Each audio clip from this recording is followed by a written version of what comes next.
C'est le retour de la NASCAR. Attention.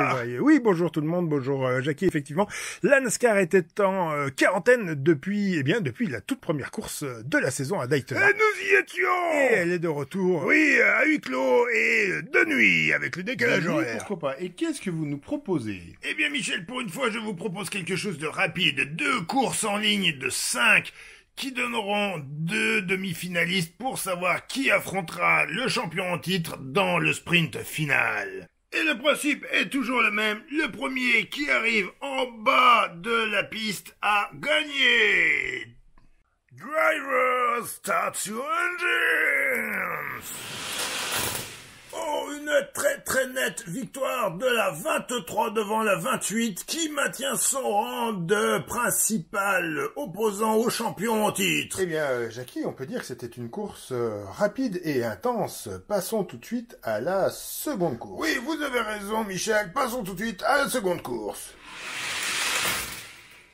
Une victoire sans appel de la 84 devant la 82 et quelques voitures, comme vous pouvez le voir, qui sont parties à l'envers. Une petite bousculade encore, comme on en a le secret dans ces courses-là que l'on aime bien. Il va falloir maintenant départager ces 2 vainqueurs pour savoir lequel affrontera dans la grande finale le champion de l'an dernier. La 23 contre la 84, la couleur à la mode cette saison, c'est le rouge et le noir. 3, 2, 1, c'est parti. Oh, ce que l'on vient de vivre est incroyable. La 84 a fait un départ tonitruant.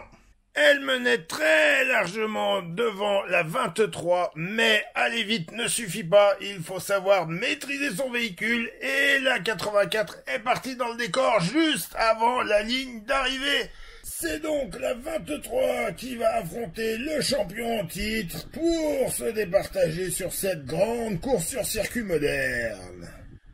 Le challenger peut-il vaincre le champion? Nous allons le savoir tout de suite.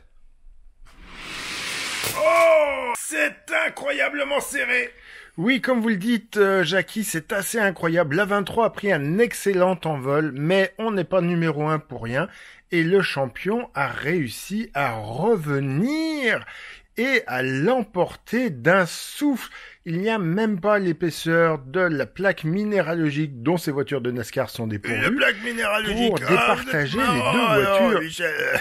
Oui, merci Jackie. Est-ce qu'on pourrait faire un point sur le championnat? Eh oui, eh bien comme vous le voyez, la 23 qui fait un bond de 2 places au championnat et qui se rapproche dangereusement de la 2e place de la 28 qui a perdu beaucoup aujourd'hui, ainsi que de la 5. Mais attendez, la Dirt Strike c'était sur le tournoi 4x4. Oui, vous voyez les petites astérix, ce sont les voitures qui sont encore en course dans le championnat tout-terrain et qui peuvent encore marquer de gros points. Donc la 5 peut se refaire et revenir au podium. Bien, nous verrons cela la semaine prochaine. Encore de la NASCAR? Non, Jackie, pas toutes les semaines, mais retour du tournoi tout-terrain la semaine prochaine, c'est promis. Ouais, enfin, uniquement si il arrête de pleuvoir autant, hein, parce que là, mon jardin, il est toujours inondé.